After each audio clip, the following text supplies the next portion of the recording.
তো এর আগের ক্লাসগুলোতে আমরা ভগ্নাংশ সম্বন্ধে অনেক কিছু জেনে নিয়েছি এবং আজকের এই ক্লাসে যেগুলো আমরা জানব সেটা হচ্ছে how to convert A fraction into another fraction, মানে এক প্রকার ভগ্নাংশ থেকে আর এক প্রকার ভগ্নাংশে কিভাবে পরিণত করা যায়, এবং এই ধরনের প্রশ্ন তোমাদের থাকবেই থাকবে। সুতরাং ক্লাসটি খুব মনোযোগ সহকারে দেখো এবং শেখো। তো আমরা চলে যাচ্ছি আজকের ক্লাসে। এই ক্লাসে আমরা এক এক করে জেনে নেব, শিখে নেব যে এক প্রকার ভগ্নাংশ থেকে আরেক প্রকার ভগ্নাংশে কিভাবে পরিণত করা যায়। তো প্রথমে আমরা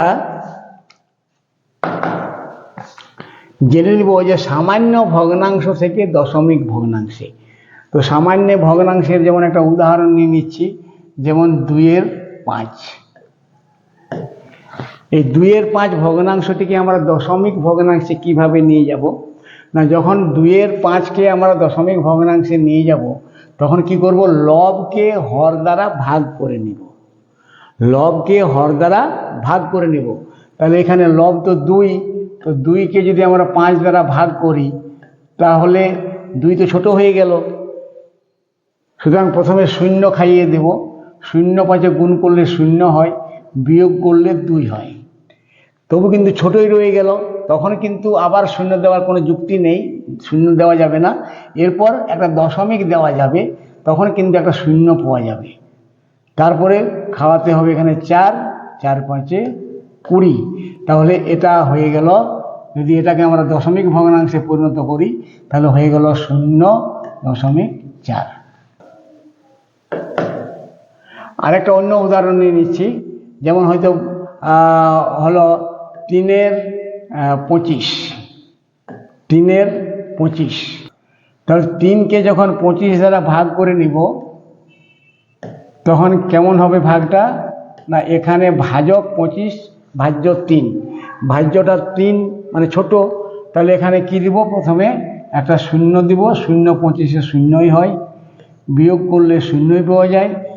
এরপর কিন্তু একটা দশমিক দিতে হবে, তাহলে এখানে একটা 0 পাওয়া যাবে। তাহলে 25, তারপরে 25 1 25, তারপরে 5 10 হাতে 1 মিলে গেল। এরপর আবার এই দশমিক দেওয়ার জন্য যতবার ভাগশেষ থাকবে ততবার একটি করে 0 পাওয়া যাবে, এবং এখানে যদি 0 পাওয়া যায় তাহলে হয়ে গেল কত, 50। এবারে 25 দুগুণে 50। তার মানে আমরা এই 3/25 যে সামান্য ভগ্নাংশটি রয়েছে সেটিকে কিন্তু যদি আমরা দশমিক ভগ্নাংশে পরিণত করি তাহলে পাওয়া যাবে 0.12। তো এইভাবে আমরা সামান্য ভগ্নাংশ থেকে দশমিক ভগ্নাংশে করতে পারি। এরপর কিন্তু একটা কথা বলি, এখানে সবসময় যে লবটি তোমার ছোটই হবে তার কোনো মানে নেই। এমন হতে পারে একটা অপ্রকৃত ভগ্নাংশকেও আমাদের দশমিক ভগ্নাংশে পরিণত করতে হতে পারে, ঠিক আছে। যেমন হয়তো বলা হলো এখানে 8/5। 8/5কে যদি আমরা দশমিক ভগ্নাংশে পরিণত করি তাহলে কত হবে দেখা যাক। এখানে 8কে আমরা 5 দ্বারা ভাগ করে দেব। সবসময় কিন্তু খেয়াল রাখবে, যে কোনো ভগ্নাংশ সেটা অপ্রকৃতই হোক, প্রকৃতই হোক বা মিশ্রই হোক, যে কোনো ভগ্নাংশে যখন তোমরা দশমিক ভগ্নাংশে পরিণত করবে তখন মূল নিয়মটি হচ্ছে লবটিকে হর দ্বারা ভাগ করবে। লবটিকে হর দ্বারা ভাগ করবে, ঠিক আছে, মনে থাকবে তো। হ্যাঁ, তো 8কে 5 দ্বারা ভাগ করা যদি যায় তাহলে প্রথমে তো 1 খাবে, 5 1 5, বিয়োগ করলে 3 পাওয়া যাবে না, আমার তো কিছু নেই। এরপরে দশমিক দিয়ে দিতে হবে, তাহলে একটা 0 পাওয়া যাবে। তারপরে 5 6 30 হবে। তাহলে এই যে 8/5কে যখন দশমিক ভগ্নাংশে আমরা পরিণত করে নিব তখন কিন্তু হয়ে যাবে 1.6। এইভাবে সামান্য ভগ্নাংশ থেকে দশমিক ভগ্নাংশে পরিণত করা যায়।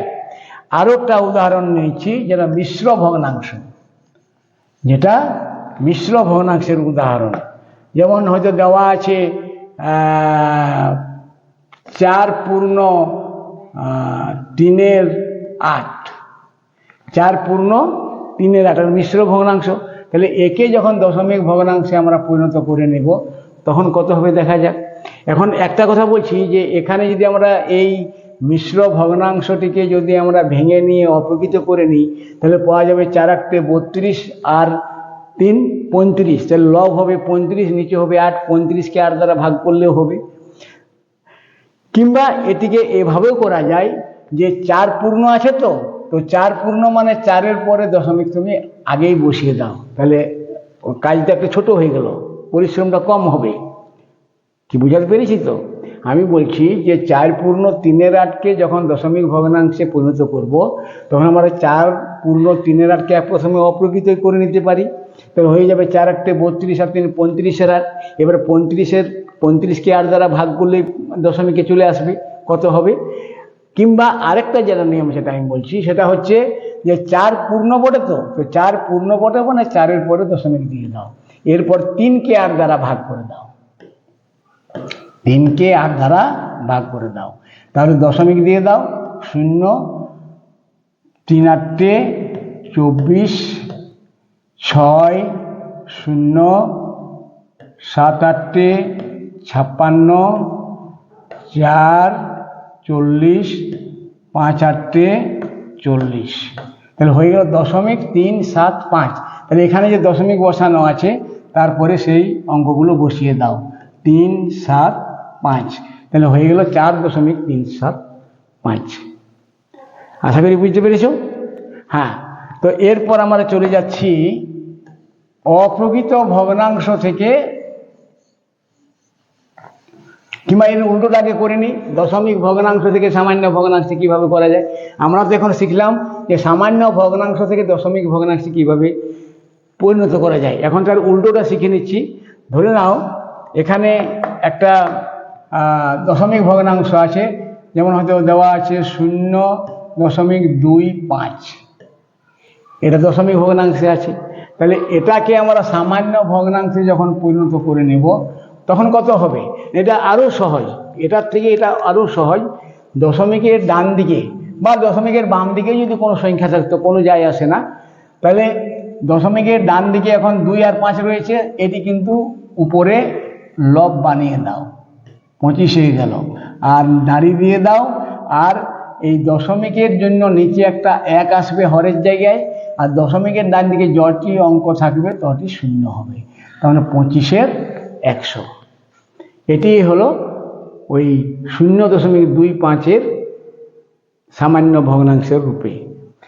আরেকটা উদাহরণ দিচ্ছি, হয়তো দেওয়া আছে 2 পূর্ণ 2.275, ধরুন এটা 2.275।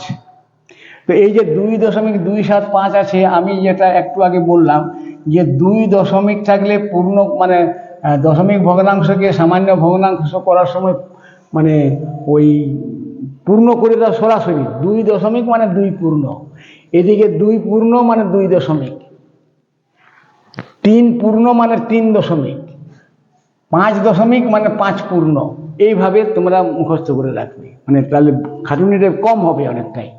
তাহলে 2.275-কে যদি আমরা সামান্য ভগ্নাংশে পরিণত করি, 2 দশমিক আছে, 2-এর পরে দশমিক আছে, মানে 2কে পূর্ণ করে দাও, 2কে পূর্ণ করে দাও, এরপর 275 দশমিকের ডান দিকের গুলো লব হয়ে যায়, তাহলে 275 বাই দশমিকের জন্য একটা 1 আসবে, আর দশমিকের ডান দিকে 3টে অঙ্ক রয়েছে 275, তাহলে 3টি 0 দিবে।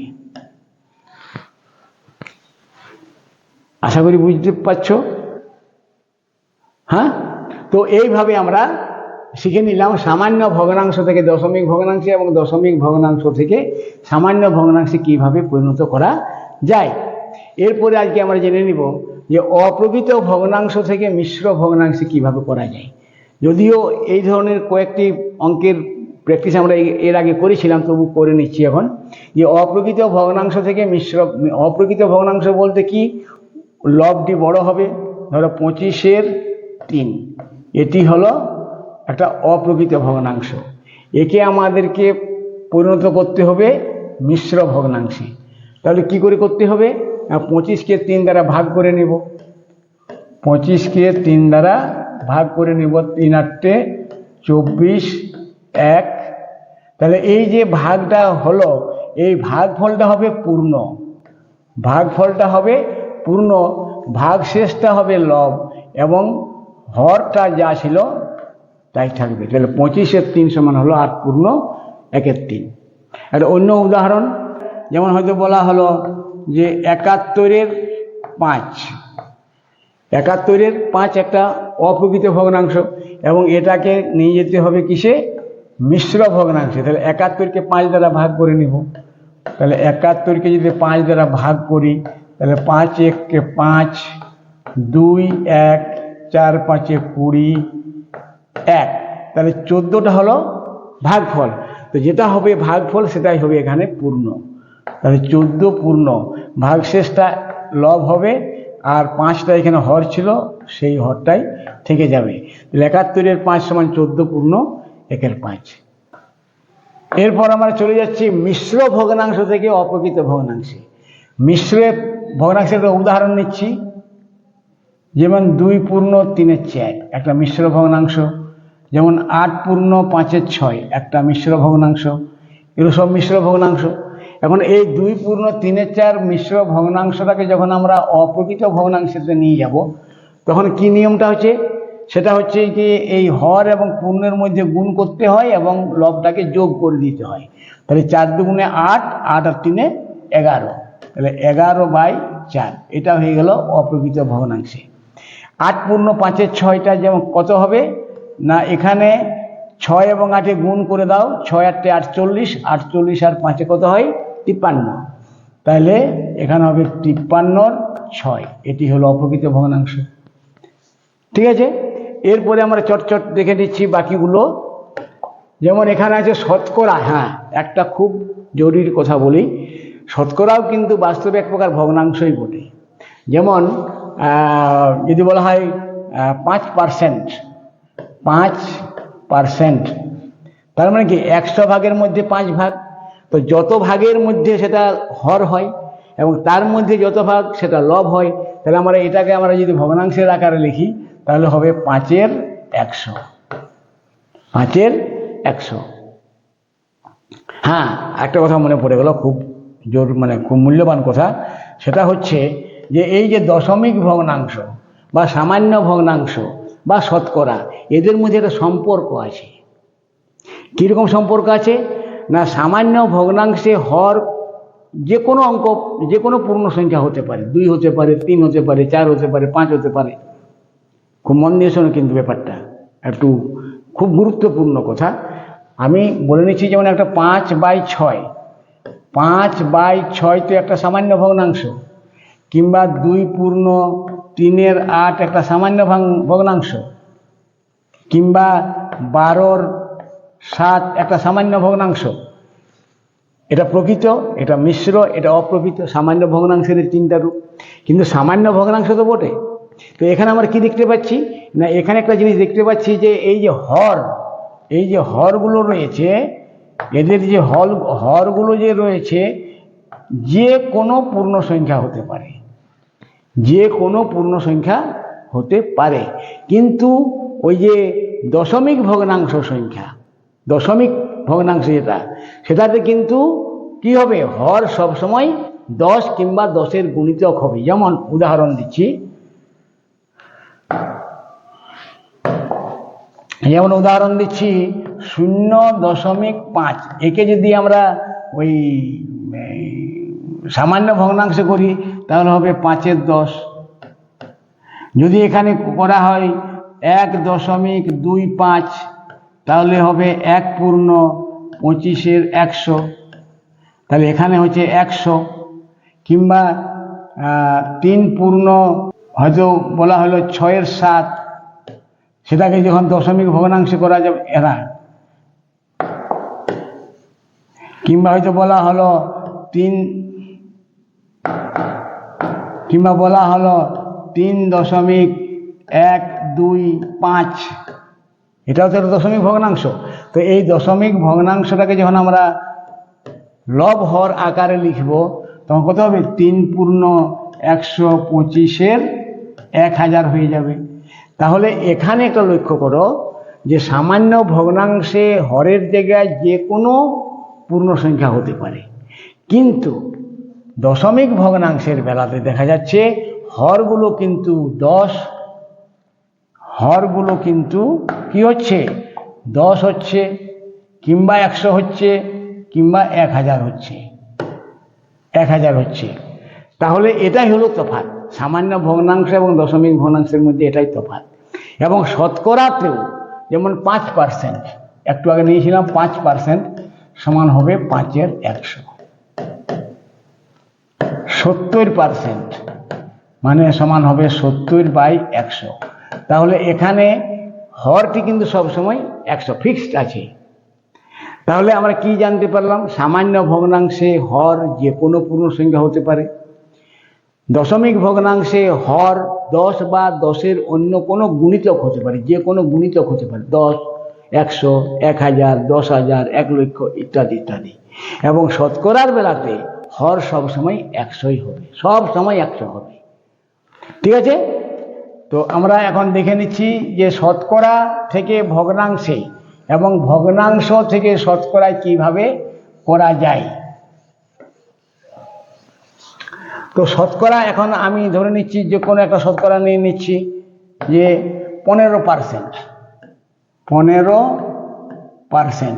এই শতকরা থেকে যখন আমরা ভগ্নাংশে করে নিয়ে যাব তখন লবটি হয়ে যাবে 15 আর নিচে হবে 100। মানে এই যে শতকরা চিহ্ন, এটাকে আমরা 100 মানতে পারি, কারণ এইটা ধরো আমি 1 মানতে পারি, এই একটা 0 আর এই একটা 0, তাহলে 100ই হচ্ছে। মানে এটা কোনো নিয়ম নয়, কিন্তু আমি বোঝাবার জন্য বলছি, বোঝার জন্য বলছি। তাহলে শতকরাকে যখন ভগ্নাংশে পরিণত করা হবে তখন যত পার্সেন্ট শতকরা চিহ্নের যে সংখ্যাটা রয়েছে সেটা লব হবে এবং হরের জায়গায় সবসময় 100ই হবে। যেমন বলা হলো যে 7.5%, এটাও হতে পারে দশমিকের সংখ্যার পার্সেন্টেজ। তখন কি হবে না, এই যে চিহ্নটা যে রয়েছে, এই যে শতকরা চিহ্ন যে রয়েছে, এটাকে সবসময় তোমাকে নিচে রাখতে হবে, এটাকে সবসময় নিচে রাখতে হবে। শতকরার জন্য যে 100 সেটা কিন্তু সবসময় হরেই হবে। এরপর লবের জায়গায় চলে যাবে তাহলে 7.5, তাহলে তখন কত হবে না 7 এখানে নিচে তো 100ই হবে, ও তো কিছু পরিবর্তন হবে না ওর। এবারে 7.5কে করা যাবে 75/10 হবে। তখন এর মান কত বেরোবে না 75 এর 10, আর এখানে 100 মানে 100/1, তখন গুণ হয়ে যাবে 1/100। তাহলে হয়ে গেল 75-এর 1000, 75-এর 1000 যদি কাটাকাটি করা যায় তো 3×25 75, 4×25 100 সমান 3/40। এটাই হবে ওই 7.5 যে শতকরায় আছে তাকে ভগ্নাংশ করলে এটাই পাওয়া যাবে। ঠিক আছে? তো এইভাবে শতকরা থেকে ভগ্নাংশ করে নিলাম। এরপর আমরা শিখে নেব যে ভগ্নাংশ থেকে শতকরায় কিভাবে করা যায়। না, ভগ্নাংশকে শতকরায় করার আরও সহজ নিয়ম হচ্ছে যে সরাসরি সেই ভগ্নাংশটাকে 100 দ্বারা গুণ করে দাও। যেমন উদাহরণ দিচ্ছি আমি, যে বলা হলো 5-এর 6 একটা ভগ্নাংশ আছে, একে শতকরায় পরিণত করে দাও। তাহলে কত হবে না 5-এর 6কে সরাসরি 100 দ্বারা গুণ করে দাও। তাহলে কত হবে 3 দুগুণে 6, 50 দুগুণে 100 সমান 5×25 25, মানে 250/3। 250/3% করতে পারো, কিংবা একে যদি তুমি করতে চাও, আবার মিশ্রতে করতে চাও, 3×8 24, 1 10, 3 3 9, 10 1 মানে 83 পূর্ণ 1/3% চিহ্নটা বসিয়ে দেবে। তাহলে 5-এর 6কে যখন আমরা শতকরায় পরিণত করে নিব তখন এইভাবে করে নিব। তার মানে ভগ্নাংশটা যাই হোক, প্রকৃত হোক, অপ্রকৃত হোক, মিশ্র হোক, সেটার সঙ্গে 100 গুণ করলেই শতকরায় হয়ে যাবে। ঠিক আছে? এরপর চলে আমরা আসি যৌগিক ভগ্নাংশ থেকে সরল ভগ্নাংশ। ভগ্নাংশের ভগ্নাংশকে বলা হয়, ভগ্নাংশের ভগ্নাংশকে বলা হয়, যেমন হয়তো বলা হলো 2/4 এর 1/8, এটা যৌগিক ভগ্নাংশ। তো একে ওই ক্যালকুলেশন করার পর যেটা বেরোবে সেটাই হবে সরল ভগ্নাংশ।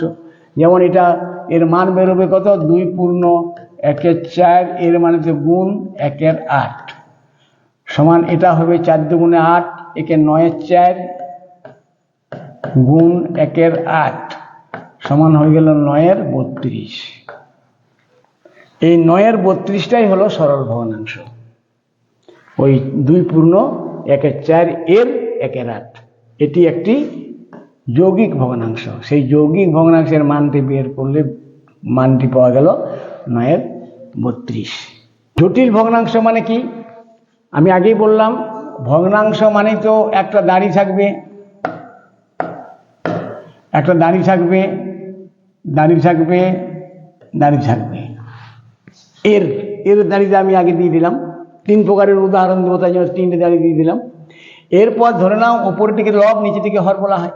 এখন উপরে আছে 2/3 আর এখানে আছে 8, তাহলে এখানে লবের জায়গায় আছে 2/3, নিচে আছে 8, মানে লবটি ভগ্নাংশ, হরটি পূর্ণ সংখ্যা। কিংবা এমনও হতে পারে উপরে আছে 5, মানে মূল দাঁড়ির উপরে আছে 5, নিচে আছে 4/7, তাহলে এটি একটি ভগ্নাংশ। কিংবা এমন হতে পারে যে মূল দাঁড়ি যে এর আছে তার আগে তার উপরে তো লব লেখা হয়, তো লবের জায়গায় আছে 2/3 আর নিচে আছে হয়তো 5/6। তার মানে কি, যে ভগ্নাংশের লব কিংবা হর কিংবা লব এবং হর দুটোই ভগ্নাংশ, তাদেরকে বলা হয় জটিল ভগ্নাংশ। এবং জটিল ভগ্নাংশের মান কিভাবে বের করা যাবে? 2/3,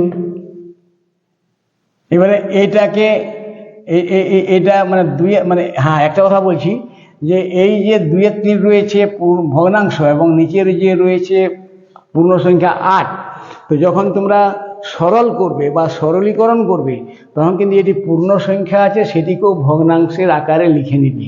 তো পূর্ণ সংখ্যাকে ভগ্নাংশের আকারে লিখতে গেলে কি করতে হয়? নিচে একটি 1 বসিয়ে দিতে হয়, নিচে একটি 1 বসিয়ে দিতে হয়। তাহলে 8-এর নিচে 1 দিয়ে দাও, তাহলে তোমার ভুলটা হওয়ার চান্সটা কমে যাবে।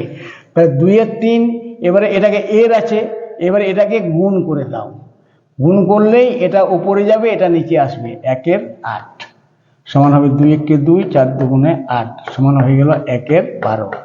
তো এটাই হলো জটিল ভগ্নাংশ থেকে সরল ভগ্নাংশ হয়ে গেল। এরপরে এটা 5/4 মানে 5, এটা মূল দাঁড়ি, তারপরে 4/7, মূল দাঁড়িটা একটু লম্বা বেশি হয়, পরের ভগ্নাংশের এরটা দাঁড়িটা ছোট হয়। এখন এখানে ভগ্নাংশ রয়েছে, এটা কি? এটা হচ্ছে ভগ্নাংশ। এটা কি? এটা পূর্ণ।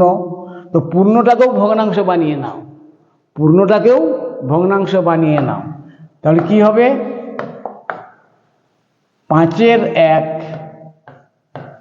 বাই 4/7। এরপরে সমান দাও, মূল দাঁড়ির উপরে যে লবটি রয়েছে সেই লবের জায়গায় লবটি যা আছে তাই লিখে দাও 5/1। এরপরে এটাকে গুণ করে দাও আর 7কে পাঠিয়ে দাও উপরে, নিচকে নিয়ে এসো, 4কে নিয়ে এসো নিচে। তাহলে হয়ে গেল কত? 5×7 = 35 বাই 4। এটি হলো সরল রূপ। তাহলে এরপর আমরা চলে যাচ্ছি ভগ্নাংশ থেকে অনন্যক। ভগ্নাংশ থেকে অনন্যক। অনন্যক কাকে বলে? যে কোনো ভগ্নাংশের, যে কোনো, সে প্রকৃত হোক অপ্রকৃত হোক এবং মিশ্র হোক, যে কোনো ভগ্নাংশের লবের জায়গায় যদি হরকে বসিয়ে দেওয়া যায় আর হরের জায়গায় যদি লবকে বসিয়ে দেওয়া যায়, তাহলে যে ভগ্নাংশটি তৈরি হবে সেটি হবে অনন্যক। যেমন 4/5, যেমন 4/5 একটি ভগ্নাংশ, এর অনন্যক হবে, এর অনন্যকটি কত হবে?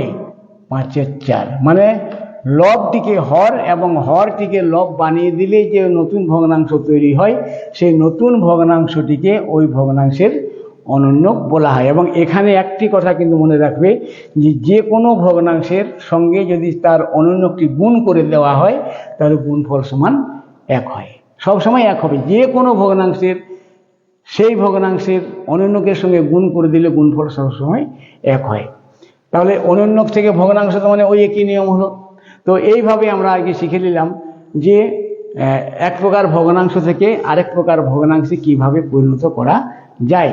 এবং এরপরে আমরা দশমিক ভগ্নাংশ নিয়ে বা যে প্রশ্নোত্তরে যে সমস্ত রকমের প্রশ্ন থাকে দশমিক ভগ্নাংশ বা ভগ্নাংশ সম্বন্ধিত, সেই নিয়ে আমরা আলোচনা করার জন্য পরের ক্লাসে আসব। ঠিক আছে, তো আজকে এখানে শেষ করছি। ভালো থেকো, ধন্যবাদ।